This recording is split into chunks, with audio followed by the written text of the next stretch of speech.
Hello दोस्तों, स्वागत करते हैं। आशा करते हैं कि आप लोग अच्छे होंगे। दोस्तों, आरआरबी एनटीपीसी एग्ज़ाम को ध्यान में रखते हुए रेलवे के वीवीआई इम्पोर्टेंट नोट्स, जो बहुत ज़्यादा इम्पोर्टेंट नोट्स हैं, जो प्रीवियस ईयर में 50 से भी ज़्यादा बार पूछे जा चुके टॉप मोस्ट इम्पॉर्टेंट क्वेश्चन, जो पेड कोर्स है, दिल्ली का एक फेमस टीचर का कोर्स है, मैं आप लोगों के लिए फ्री में प्रोवाइड करवाने का प्रयास किया हूँ। तो दोस्तों, आप मेरा चैनल को सब्सक्राइब मत कीजिएगा, लाइक मत कीजिएगा, मत, लेकिन हाँ, पूरा से पूरा वीडियो को अंत तक ज़रूर देखिएगा। एक भी वीडियो का एक भी पार्ट स्किप मत कीजिएगा। दोस्तों, आप लोग सोशल मीडिया पे 5 या 10 मिनट तो टाइम वेस्ट कर देते होंगे, तो 5 या 10 मिनट टाइम वेस्ट करके आप ये पूरा क्वेश्चन को ध्यान से देख लीजिए। ये एकदम 100% श्योर है कि एग्ज़ाम में पूछा ही पूछा जाना है। मैं खुद रेलवे में जॉब करता हूँ। तो चलिए बिना किसी देरी के शुरू करते हैं।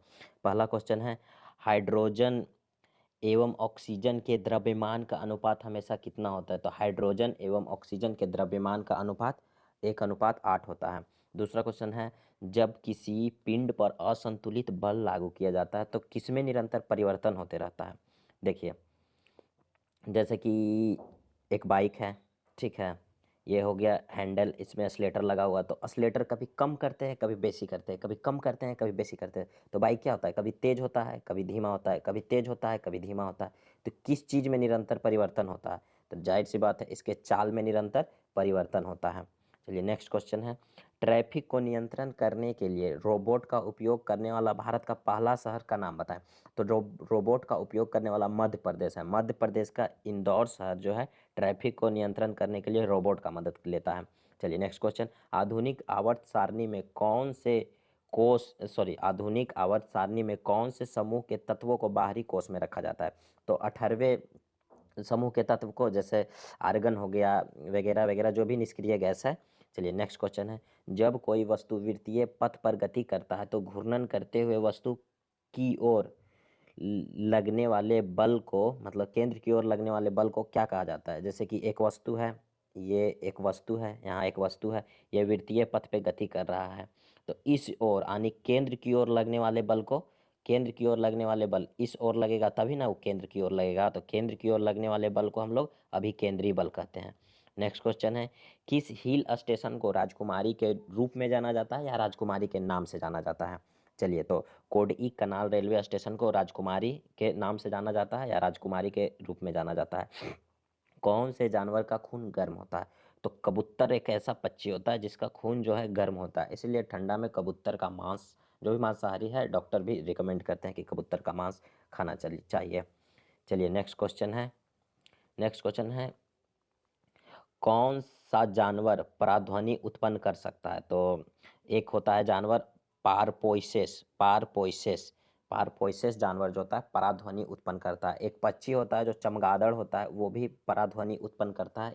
इसी कारणवश कि चमगादड़ रात के अंधेरे में उड़ता है तो वह खंभा से नहीं टकराता है, क्योंकि वह पराध्वनि उत्पन्न करते हुए चलता है, जो कि 20,000 हर्ट्ज से अधिक होता है, जिसको हम सुन नहीं सकते हैं। मानव का जो श्रव्य ध्वनि होता है 20 हर्ट्ज से कम या 20,000 हर्ट्ज से अधिक, यही ध्वनि को सिर्फ मानव सुन सकता है।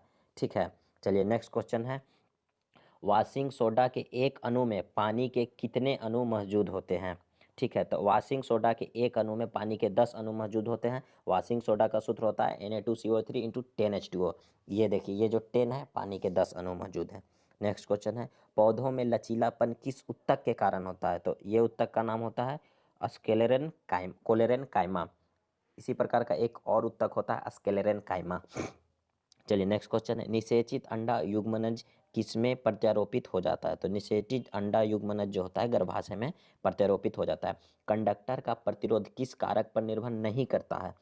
तो कंडक्टर का जो प्रतिरोध होता है वो दबाव पर नहीं निर्भर करता है, बाकी दूरी पे, सब चीज़ पे निर्भर करता है, दबाव छोड़ के। चलिए नेक्स्ट क्वेश्चन है, किस अभिक्रिया में ऑक्सीजन हवा में मुक्त होती है? तो प्रकाश संश्लेषण जो होता है, प्रकाश की उपस्थिति में CO2 अन्य घटक की उपस्थिति में, तो जब प्रकाश संश्लेषण होता है तो उसमें पत्तियों द्वारा ऑक्सीजन मुक्त किया जाता है। चलिए, धातु ऑक्साइड और हाइड्रोजन का निर्माण करने के लिए कौन सी धातु वाष्प के साथ अभिक्रिया करती है? तो जो एल्युमिनियम धातु होती है, ये ऑक्साइड अभिक्रिया करने के लिए जो है ऑक्सीजन के साथ अभिक्रिया करती है। चलिए नेक्स्ट क्वेश्चन में आ जाते हैं। ये इंपॉर्टेंट नोट्स है गाइज, एक बार बिना स्किप किए ध्यान से देखिएगा। ये एकदम पके हुए आम की तरह है जो कि कभी भी एग्जाम में टपक सकता है। चलिए नेक्स्ट क्वेश्चन है, एक प्रकार का प्रजनन जिसमें एक नए पौधे के शरीर का हिस्सा एक नए वनस्पति व्यक्ति में विकसित होता है, व्यक्ति में विकसित होता है, उसको वनस्पति प्रचार कहा जाता है। आप लोग देखिएगा कि पेड़ होता है, उसका क्या कीजिएगा, चट्टा छील दीजिएगा, उसमें मिट्टी लपेट दीजिएगा, ठीक है, उसके बाद उसको लगा दीजिएगा, तो वो पेड़ उसमें सोर आ जाता है और नया पेड़ के रूप में विकसित हो जाता है, उसी को हम लोग वनस्पति प्रसार कहते हैं। चलिए, पृथ्वी का द्रव्यमान कितना होता है, तो पृथ्वी का द्रव्यमान 6 गुने 10⁻24 यानी 6 गुने 10⁻24 kg होता है। कौन से देश का तट रेखा दुनिया में सबसे लंबा है, तो जो कनाडा है, कनाडा का तट रेखा दुनिया में सबसे लंबा है और कनाडा की राजधानी ओटावा है। चलिए नेक्स्ट क्वेश्चन है, कौन से माध्यम में ध्वनि सबसे तेज यात्रा करती है, तो जो ठोस होता है, ठोस में ध्वनि सबसे तेज यात्रा में गमन करती है। जो निर्वात होता है, निर्वात में ध्वनि गमन ही नहीं करती है, ध्वनि को गमन करने के लिए किसी ना किसी माध्यम की आवश्यकता होती है। ठोस में भी जो इस्पात होता है, इस्पात यानी स्टील को इस्पात बोला जाता है, उसमें सबसे अधिक तेजी से ध्वनि गमन करती है।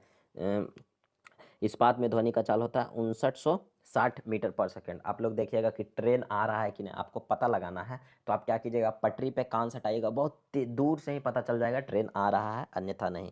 चलिए नेक्स्ट क्वेश्चन है, कौन ठोस, द्रव एवं गैस तीनों रूप में बाहर निकल सकता है, तो जो अधातु होता है वो तीनों अवस्था में बाहर निकल सकता है। दयानंद सरस्वती किस मिशन के संस्थापक थे, तो जो स्वामी दयानंद सरस्वती थे, ये आर्य समाज के संस्थापक थे। इन्होंने 10 अप्रैल 1875 को जिरगांव, गुड़गांव नहीं, गिरगांव, गिरगांव, गिरगांव जो कि मुंबई में पड़ता है, वहाँ इन्होंने आर्य समाज की स्थापना की थी।